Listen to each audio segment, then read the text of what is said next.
November 25, 2012. The deck of China's first aircraft carrier pitches in the Yellow Sea. Commander die.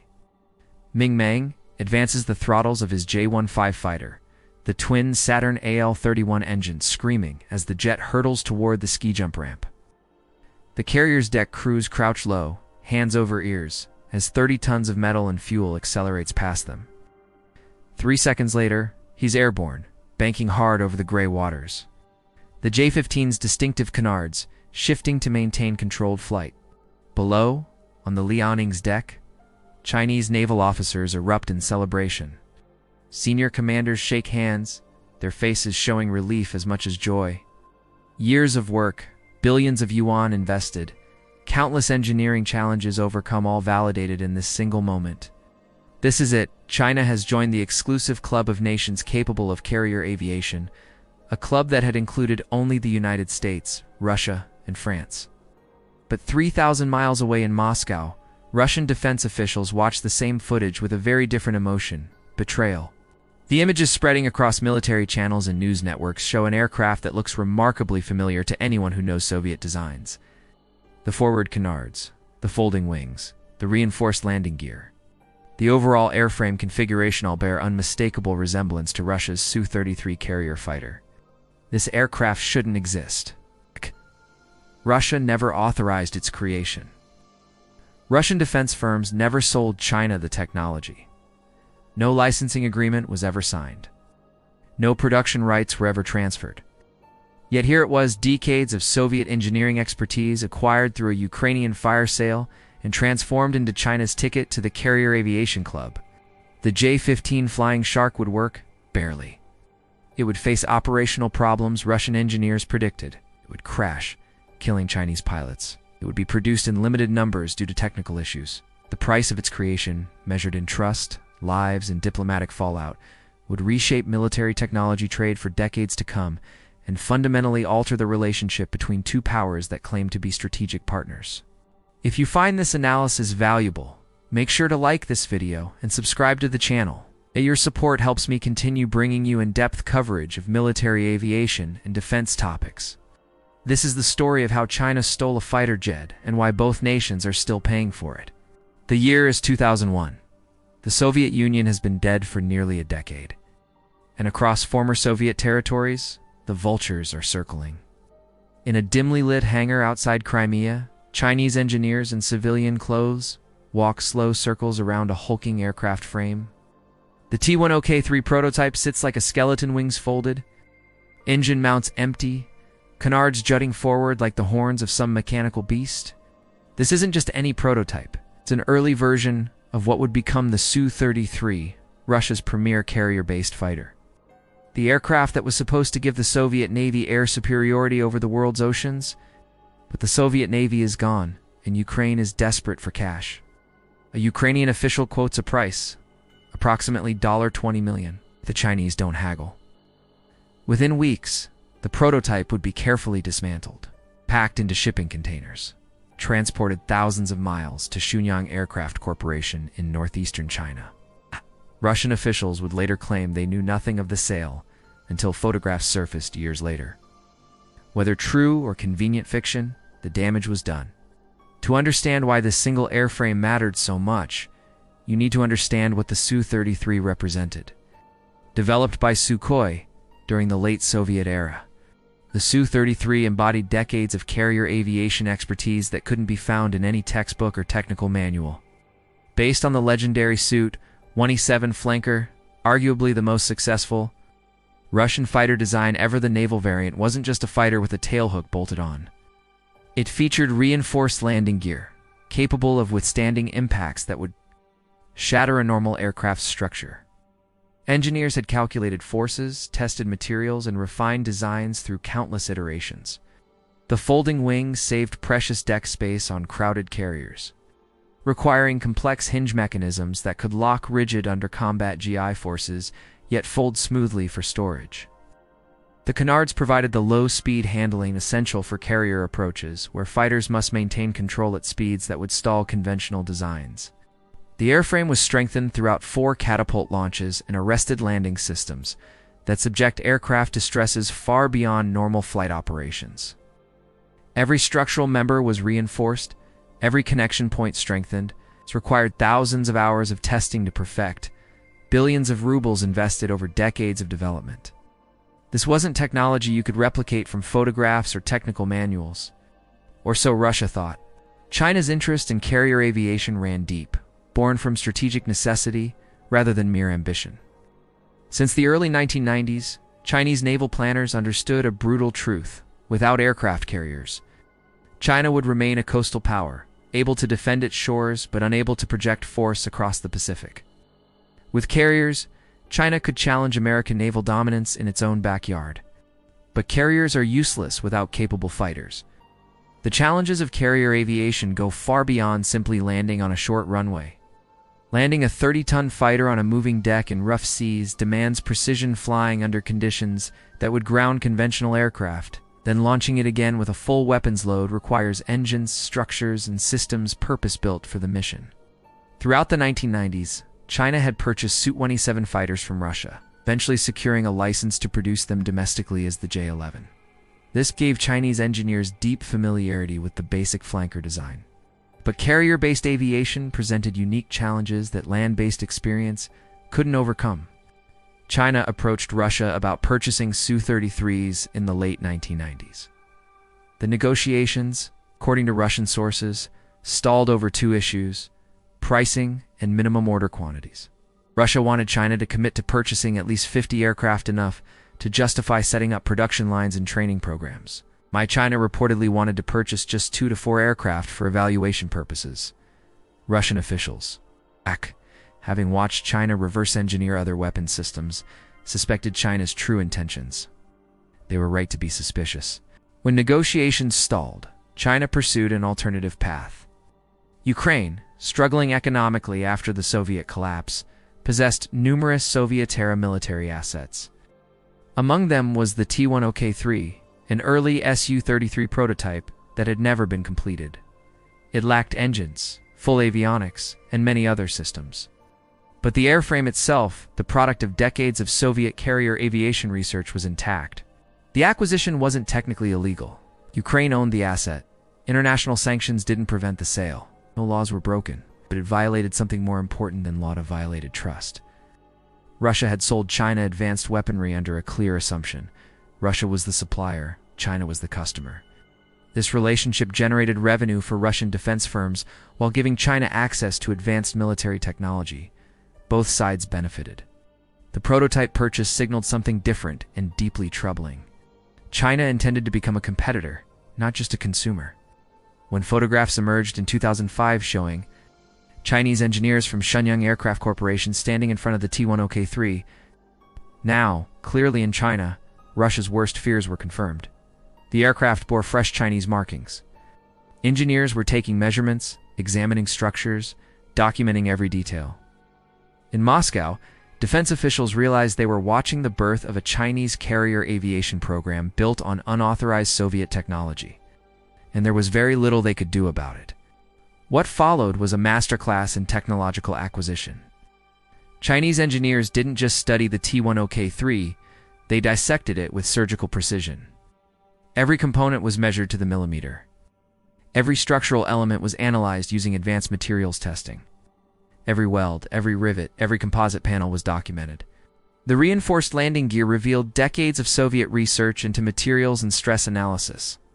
The folding wing mechanisms showed innovative solutions to the problem of combining structural strength with mechanical reliability. The canard configuration demonstrated advanced aerodynamic understanding that China's own research programs hadn't yet achieved. Teams of engineers worked in shifts, photographing every angle, creating detailed CAD models, analyzing how each system integrated with others. They weren't just copying, they were reverse engineering in the truest sense. Understanding not just what the Su-33 was, but why it was designed that way. But here's where it gets interesting. China didn't simply copy the Su-33. The engineers at Shenyang Aircraft Corporation understood that blind copying would reproduce the Su-33's limitations along with its capabilities. Instead, they combined the physical blueprint from the T-10K3 with knowledge gained from operating J-11 fighters domestically and insights. From indigenous avionics development programs, the result was the J-15 Flying Shark, part Russian design, part Chinese innovation, entirely unauthorized. The basic airframe remained faithful to the Su-33, but Chinese engineers made strategic modifications. They incorporated composite materials in areas where the Su-33 used metal, potentially reducing weight. They designed the aircraft around indigenous Chinese avionics from the start, avoiding the need to retrofit Russian systems. They planned for Chinese weapons from the beginning, not as an afterthought. The first prototype flew in August 2009. Test. Pilot Li Guan later described the moment with barely contained pride. It felt like we were rewriting China's naval aviation history. He was right. The successful first flight announced to the world that China had joined the exclusive club of nations, capable of developing carrier-based fighters. By 2012, J-15s were conducting full carrier operations aboard the Liaoning, China's first operational aircraft carrier. The images broadcast worldwide showed Chinese pilots launching from and landing on the carrier deck operations that had seemed impossible just a decade earlier. China had compressed what should have taken 3 decades into barely 11 years. The Soviet Union had spent from the 1970s to the 1990s developing carrier aviation capabilities. The United States had taken even longer. With decades of experience dating back to World War II, China, through strategic acquisition and focused reverse engineering, had dramatically shortened the learning curve. In Beijing, this was celebrated as a triumph of Chinese engineering, proof that China could match and even surpass Western military technology. State media ran lengthy features on the J-15 program, carefully downplaying the role of the Ukrainian prototype and emphasizing indigenous innovation. In Moscow, it was viewed as something else entirely, as betrayal, as theft, as proof that China could not be trusted with advanced military technology. Meanwhile, in Russia's defense ministry, officials watched Chinese progress with growing alarm. The implications were clear. China had successfully acquired carrier aviation capabilities without paying Russia for decades of development work. Worse, China had demonstrated an ability to rapidly assimilate foreign technology and adapt it to indigenous needs. This wasn't just about one aircraft program. It was about the entire future of Russian-Chinese defense cooperation.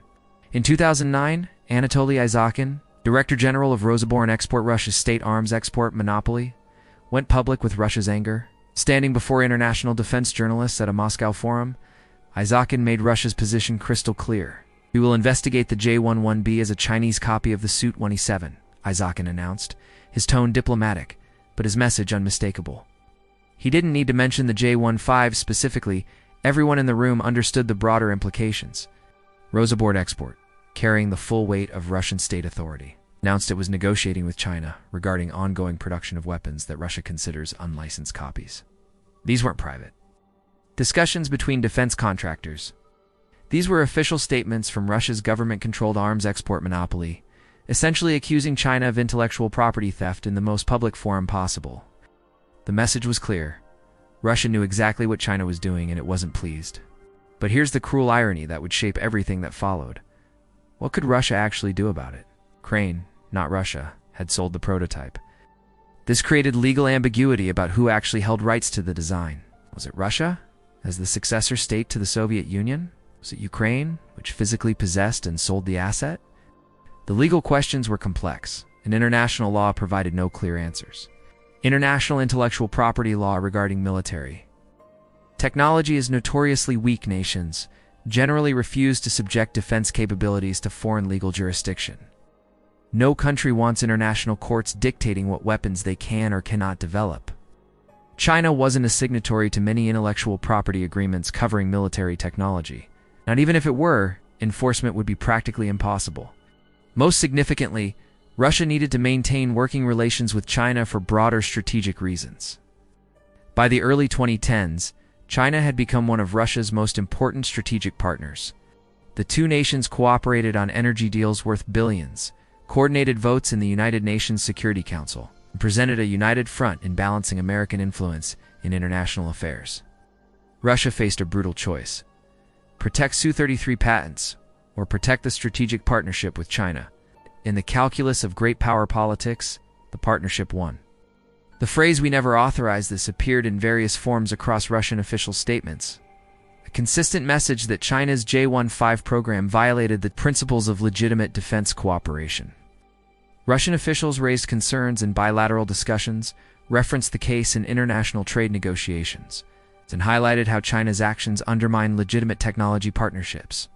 But messages don't stop fighter jets from flying. Now China's J-15s were flying more with each passing month. The J-15 had a weight problem. At 17.5 tons empty, it was like asking a heavyweight boxer to do gymnastics. The American FA-180F Super Hornet, by comparison, weighed just 14.5 tons of welterweight that could dance across carrier decks. Those 3 tons made all the difference. It was like driving a rental truck that can't climb a hill when fully loaded. The aircraft could launch, but only by sacrificing fuel or weapons, severely limiting its combat effectiveness. Chinese media had a term for it: the flopping fish. The technical reality added bitter irony to Russia's complaints. While China successfully copied the basic airframe, the aircraft faced significant operational challenges that Russian engineers had warned about. The Su-33 was designed for catapult launch systems that Russia intended to deploy on future carriers. When those plans were abandoned following the Soviet collapse, the Su-33 adapted to ski jump operations aboard the Admiral Kuznetsov with reasonable effectiveness. The J-15, reverse-engineered from an incomplete prototype, faced greater challenges with ski jump launches. Its higher weight and less powerful engines created a narrower operational envelope, while a Su-33 could launch from the Admiral Kuznetsov with substantial weapons loads. The J-15 on China's similar carriers faced severe payload restrictions. The comparison revealed both the successes and limitations of China's reverse engineering approach. Structurally, the J-15 closely mirrors the Su-33, featuring similar dimensions, folding wings, and reinforced landing gear. China incorporated a higher percentage of composite materials, potentially reducing weight and improving aerodynamic performance. The J-15 features indigenous Chinese avionics derived from the J-11B program, including modern radar and electronic warfare systems that likely surpass the Su-33's original equipment. In terms of basic airframe design, China's engineers successfully replicated the essential characteristics of a carrier-based fighter, yet critical differences emerged in operational capability that no amount of structural copying could overcome. Russian analyst Vasily Kashin watched these problems emerge with grim satisfaction. Years ago, the Chinese decided to save money, Kashin explained. Instead of buying several Su-33s from Russia for licensed production, they bought a prototype from Ukraine. The result? Oops. Development took more time and more money than expected. The first planes proved less than reliable. Kashin's prediction proved accurate and deadly. Multiple J-15s crashed during early operations. At least 4 aircraft were lost completely, 2 more heavily damaged. In 2016, a J-15 crashed during a training mission, killing the pilot. In 2017, production reportedly halted due to engine fires. China had fewer than 50 operational J-15s for its 2 carriers, far below the 60-70 aircraft needed for effective operations. The engine problems were particularly revealing. The J-15 initially used Russian-supplied Saturn AL-31 turbofan engines, the same engines powering Russia's Su-27 family. These engines, while capable, were never optimized for the demanding carrier environment where saltwater corrosion, repeated high-stress launches, and arrested landings create exceptional wear. China attempted to replace these with domestically produced WS-10 engines, but the indigenous power plants lacked the reliability and performance of the Russian originals. The WS-10 engines generated insufficient thrust for fully loaded takeoffs from ski jump carriers, fundamentally limiting the J-15's operational envelope. This wasn't just a minor technical issue, it fundamentally compromised the aircraft's combat effectiveness. A carrier fighter that can't launch with full weapons is a severely handicapped weapon system, like a boxer who can't throw his right hand. The entire purpose of carrier aviation is power projection, and a fighter that must choose between fuel and weapons loses much of its strategic value. Weapons integration told another story of incomplete replication. The Su-33 carries Russian R-27 and R-73 air-to-air missile systems, integrated through decades of testing and refinement. Every aspect of weapons employment, from the physical mounting points to the fire control software to the data links between aircraft and weapon, has been perfected through thousands of test flights. The J-15 carries Chinese PL-10 and PL-15 missiles, indigenous weapons, with different physical characteristics, different guidance systems, and different data link protocols. Integrating these weapons required extensive flight testing, software development, and system validation that China had to conduct from scratch. Initial J-15s reportedly had limited weapons compatibility, with full capability only achieved after years of additional development. This represented hidden costs in China's reverse engineering approach that spreadsheets and procurement budgets never captured. Copying the airframe was one thing, but creating a fully functional combat system required comprehensive engineering work that the prototype alone couldn't provide. On April 27, 2012, Liu Yang, the J-15 program's chief designer, stood on the deck of the Liaoning, watching his aircraft make its first carrier landing. It was the culmination of his life's work, decades of engineering expertise compressed into one screaming moment as the fighter's tailhook caught the arresting wire. The J-15 represented more than just an aircraft for Liu Yang. It represented validation of China's ability to master the most demanding aerospace engineering challenges. For years, Western experts had questioned whether China could develop carrier aviation capabilities. Some predicted it would take 50 years. Others suggested China lacked the institutional knowledge to ever succeed. Liu Yang had spent his career proving them wrong. He'd studied the T-10K3 prototype with obsessive detail, understanding not just what it was, but why Soviet engineers had made each design choice. He had led teams that solved problems Soviet engineers had taken decades to overcome. He had watched test pilots risk their lives validating his calculations. Hours after that first successful carrier landing, Liu Yang suffered a massive heart attack and died. He was 51 years old. His final day saw both triumph and tragedy intertwined. The ultimate success followed immediately by ultimate loss. His story reminds us that behind every military program are real people pursuing goals they believe essential, often at tremendous personal cost. For Liu Yang, the cost was everything.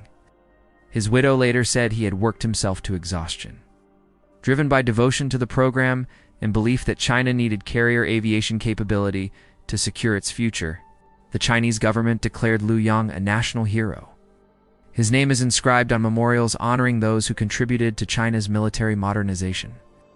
But the honor couldn't bring him back, or let him see how the J-15 program he dedicated his life to would ultimately unfold, both its successes and its significant limitations. Here's where the story gets really interesting. Even as Russia publicly protested the J-15, it continued selling China advanced weapon systems. In 2015, China agreed to purchase 24 Su-35 fighters, Russia's most advanced flanker variant, for approximately $2 billion. Think about that for a moment. Russia knew China would likely study the Su-35's engines, avionics, and systems, potentially reverse engineering components for future Chinese aircraft. Russian defense officials had watched this exact pattern play out with the Su-27, the Su-30, and now the Su-33.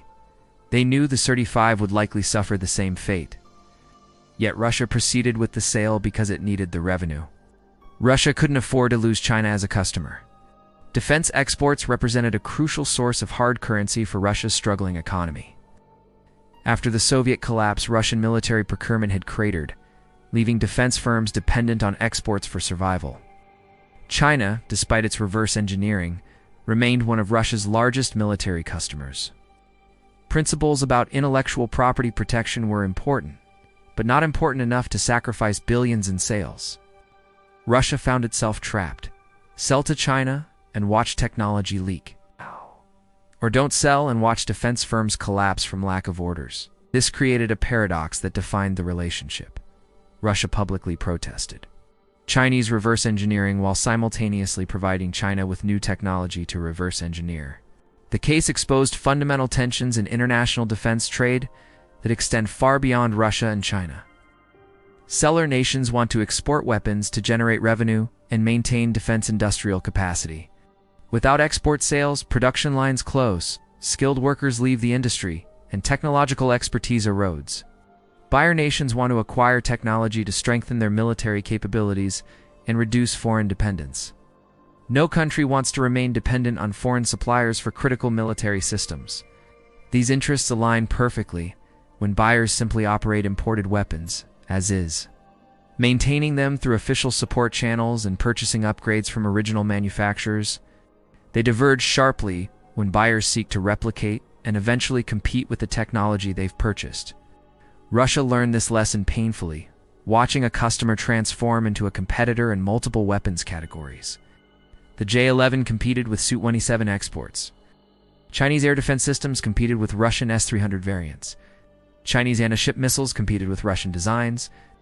And now the J-15 represented what Russia could have sold as Su-33s. The historical irony wasn't lost on Western observers who had watched Soviet technology development for decades. The Soviet Union had built much of its military technological base through studying captured or acquired Western technology. This wasn't a secret, it was documented history. Soviet engineers had examined B-29 bombers that landed in Soviet territory during World War II, creating detailed plans and reverse engineering them to create the Tu-4 bomber.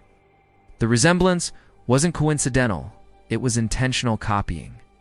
The Buran space shuttle program heavily referenced NASA's shuttle design, with Soviet engineers acknowledging they had studied American approaches extensively.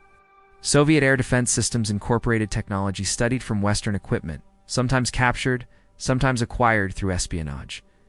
When Russian officials complained about Chinese reverse engineering, Western analysts noted with barely concealed irony that Russia was objecting to practices it had employed for decades.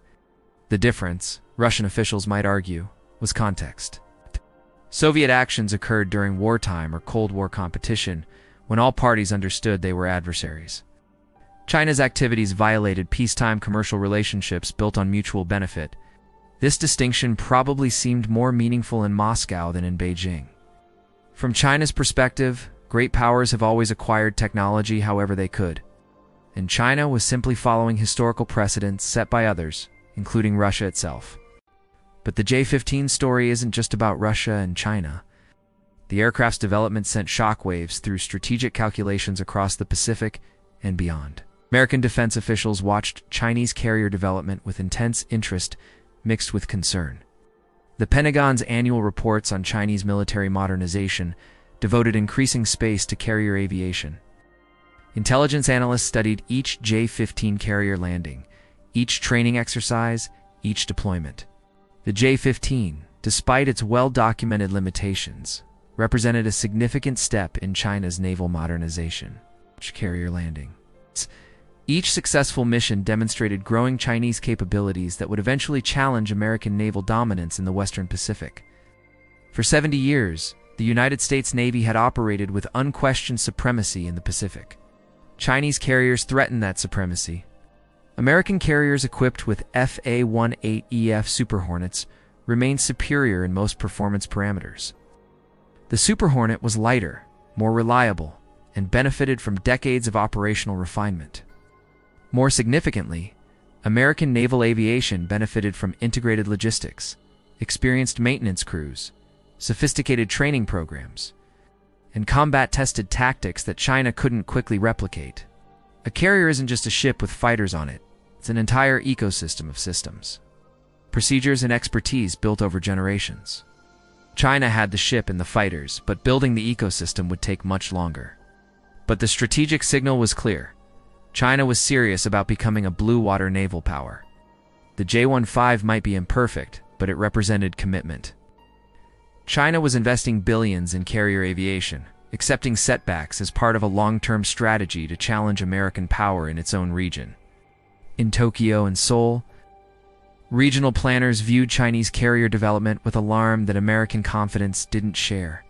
These nations weren't separated from China by an ocean, they were neighbors. Regional defense strategies had to account for scenarios where J-15s, even imperfect ones, operated from multiple Chinese carriers in waters directly affecting their security interests. Japanese defense planners couldn't dismiss the J-15 based on its technical problems. They had to prepare for scenarios where improved variants, or next-generation replacements, operated from multiple Chinese carriers. South Korean naval strategists faced similar calculations. The aircraft extended Chinese tactical air capabilities hundreds of miles offshore, fundamentally changing regional balance of power calculations. Taiwan viewed Chinese carrier development with particular alarm. The island's defensive strategy had long relied on a simple assumption: air superiority over the Taiwan Strait would prevent Chinese amphibious operations. Taiwan's Air Force, equipped with American F-16s and indigenous fighters, could theoretically shoot down transport aircraft and destroy invasion fleets without air cover. Chinese carriers threatened this fundamental assumption. Carriers could provide air cover far beyond the range of mainland-based fighters, potentially enabling amphibious forces to operate under protective umbrellas provided by carrier-based J-15s. Even with their limitations, J-15s could contest airspace, provide combat air patrol, and conduct air defense for invasion forces. This wasn't theoretical. Taiwan's defense planners had to prepare for this exact scenario. Taiwan responded by accelerating air defense modernization, seeking American commitments for enhanced support, and developing anti-ship missiles specifically designed to threaten Chinese carriers. The regional security dynamics shifted, not because the J-15 was an exceptional aircraft, but because it existed at all. The J-15 controversy influenced how other nations approached defense exports to China, creating a global reassessment of technology transfer risks. Countries with advanced military technology became more cautious, implementing stricter controls on technology transfers. The message spread through defense ministries worldwide. Selling military technology to China carried significant risks of unauthorized replication, regardless of contractual protections or diplomatic assurances. Israel faced intense American pressure over military technology sales to China, with concerns that Chinese reverse engineering might lead to technology leaking to potential American adversaries. Several Israeli defense deals with China were canceled under American pressure. European nations reconsidered defense cooperation programs, weighing economic benefits against risks of technology loss. France, Britain, and Germany all tightened controls on military exports to China. For China, the J-15 program delivered mixed results that defied simple evaluation. The aircraft provided China's Navy with its first operational carrier fitter, a significant capability milestone that couldn't be dismissed despite technical problems. Chinese pilots gained invaluable experience with carrier operations, developing tactics and procedures for a completely new mission set. The Liaoning and later the Shandong carriers became operational platforms rather than training holes, thanks largely to the J-15 fleet. These achievements advanced China's naval aviation capabilities by decades, compressing development timelines that might otherwise have stretched for generations.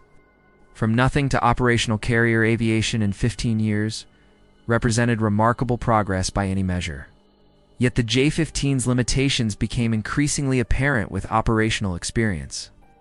The weight and engine problems Russian experts had predicted proved accurate, restricting operational effectiveness in ways that couldn't be hidden. China recognized these shortcomings, reportedly halting production around 2017 with fewer than 50 aircraft built, far below the numbers needed for effective multi-carrier operations. Development shifted toward the J-15T variant, incorporating catapult launch capability for China's third carrier, and the J-35, a stealth fighter intended as the J-15's eventual replacement. The J-15 was always intended as a stopgap measure gating. China ended the carrier fighter game, while more advanced systems matured. From this perspective, the program succeeded despite its limitations, providing operational capability while next-generation platforms developed. But the costs extended beyond technical challenges into strategic relationships. Russia's trust in China as a defense partner eroded significantly. Future cooperation became more transactional, with fewer genuine technology partnerships and more straightforward buyer-seller relationships. Russia became less willing to share advanced technologies, knowing China might use them to develop competing systems. The damage to the relationship wasn't fatal, but it introduced permanent skepticism into Russian calculations about cooperating with China on sensitive technologies. Every future arms deal would be evaluated through the lens of the J-15 experience. Russian defense officials would always wonder, are we selling weapons or training our competition? The economic dimensions deserve particular emphasis because they reveal the true costs hidden beneath simple price tags. Sukhoi estimated it lost billions in potential sales when China reverse-engineered the Su-33, instead of purchasing production aircraft. But these weren't abstract losses tracked only in spreadsheets.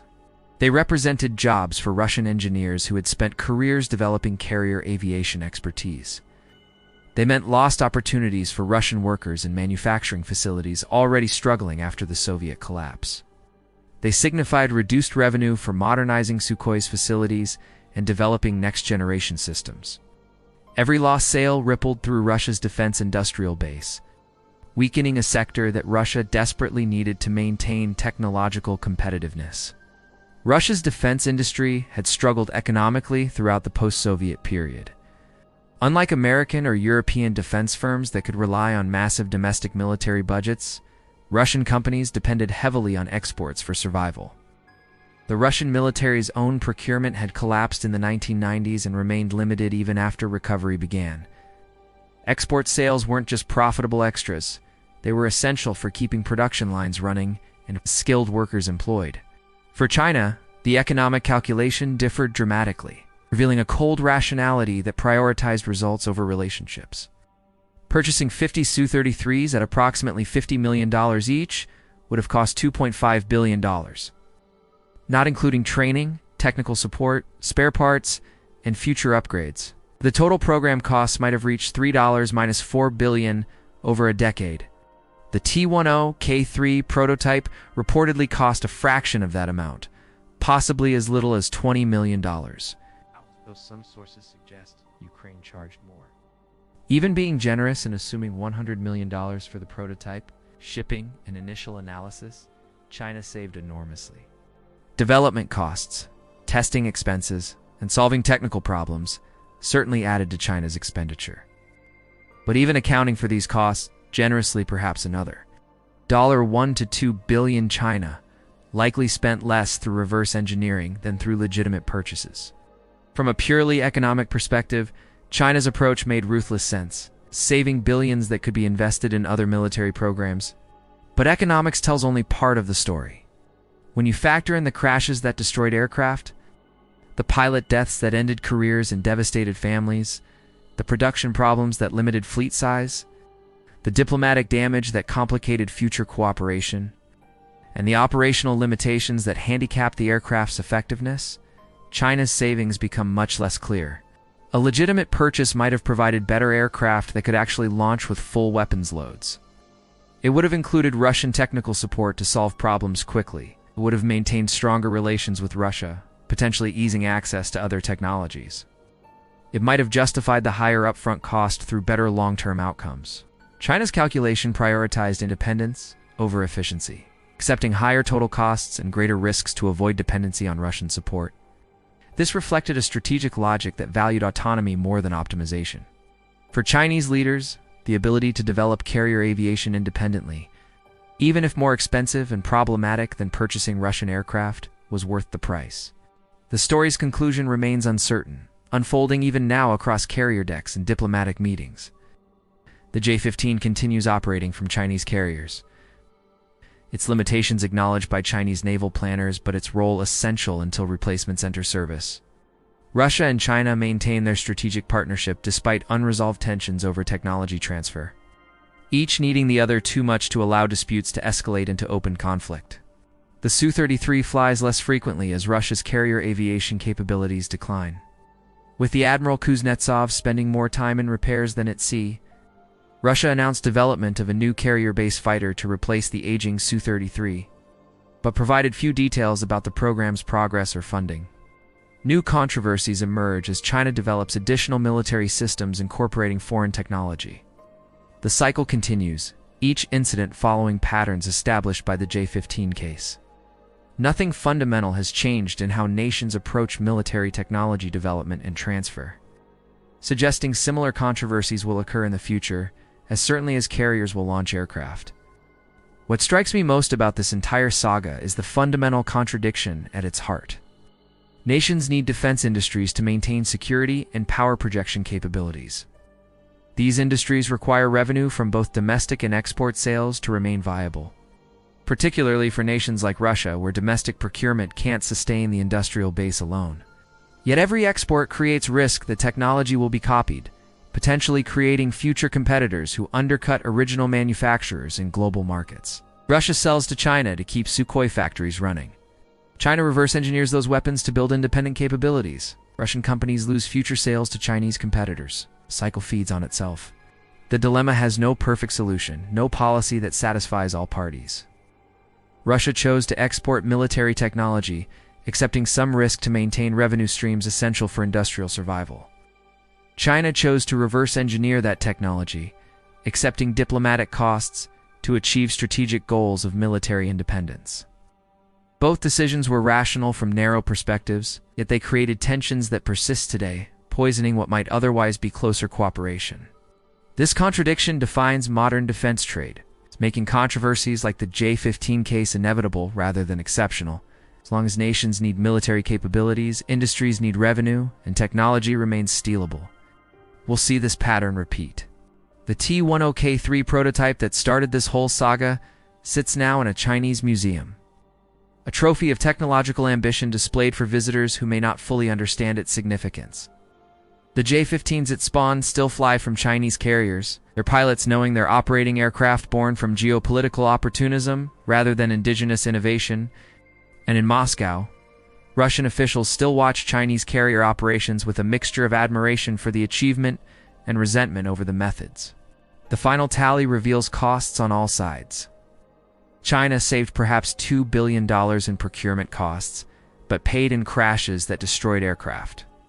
Pilot deaths that devastated families, production problems that limited fleet size, diplomatic trust that complicated future cooperation, and operational limitations that handicapped military effectiveness. Russia lost billions in potential sales, watched its technological advantages erode, and gained permanent skepticism about Chinese partnerships that limited future cooperation opportunities. And the world learned a lesson that nations keep refusing to accept in military technology. Today's sale is tomorrow's competition. Exporters enable competitors. Importers alienate suppliers. A transaction that seems mutually beneficial in the short term creates long-term costs neither party fully anticipated.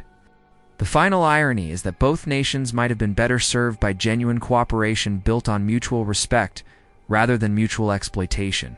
That Russia sold Su-33s to China under a fair licensing agreement with reasonable pricing. Russia would have earned substantial revenue supporting its defense industry. China would have received reliable aircraft with full technical support. Avoiding the crashes and problems that plagued the J-15, both nations would have maintained stronger relations built on successful cooperation rather than mutual suspicion.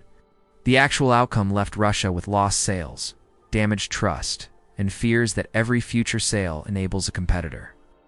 It left China with problematic aircraft, strained relations with an important partner, and operational limitations that tactical success couldn't overcome. It left both nations facing a more complicated strategic environment where cooperation became harder even as strategic. Alignment suggested they should work together more closely. Short-term calculations by each side, Russia seeking revenue, China seeking technology, produced long-term costs for both that exceeded the short-term benefits. This outcome wasn't inevitable, but it reflects the difficulties of maintaining cooperative relationships when national interests diverge. Trust remains limited, and each side pursues narrow self-interest without considering broader implications. The phrase Russian officials used still echoes in defense ministry meetings and international forums. "We never authorized this." The words carry weight beyond intellectual property disputes, reflecting deeper betrayal of what Russia thought the relationship with China represented. But authorization was never the point, as both sides understood. In the ruthless calculus of great power competition, China decided that asking forgiveness was cheaper than asking permission.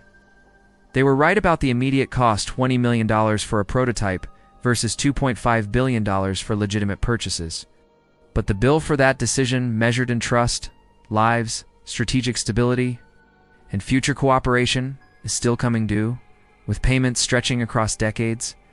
The J-15K stands as a cautionary tale about the true costs of cutting corners in international partnerships. Costs measured not just in dollars and aircraft, but in trust and cooperation that, once damaged, proves nearly impossible to restore. The aircraft itself may eventually be replaced by more capable systems. The economic losses may eventually be absorbed by growing economies. but the damage to Russian-Chinese trust will persist long after the last J-15 lands on a carrier deck for the final time. Chinese pilots continue training on J-15s, knowing their lives depend on aircraft reliability and accepting risks their commanders deem necessary. For pilots have already paid the ultimate price for China's accelerated carrier aviation program. Russian Su-33 pilots fly aging aircraft from the Admiral Kuznetsov when it's not in endless repairs. Their own careers limited by Russia's declining carrier capabilities. American carrier wings watch from across the Pacific, maintaining readiness against the day when Chinese carrier aviation becomes truly formidable rather than merely present. And somewhere in a Ukrainian office, officials who facilitated that original T-10K3 sale watch the fallout they helped create. Having chosen short-term revenue over long-term strategic considerations, perhaps they regret the decision, perhaps they don't. But they certainly started something neither Russia nor China fully controlled. The lesson isn't that reverse engineering is inherently wrong or right. Nations have always studied foreign technology, learned from adversaries, and adapted innovations to their own needs.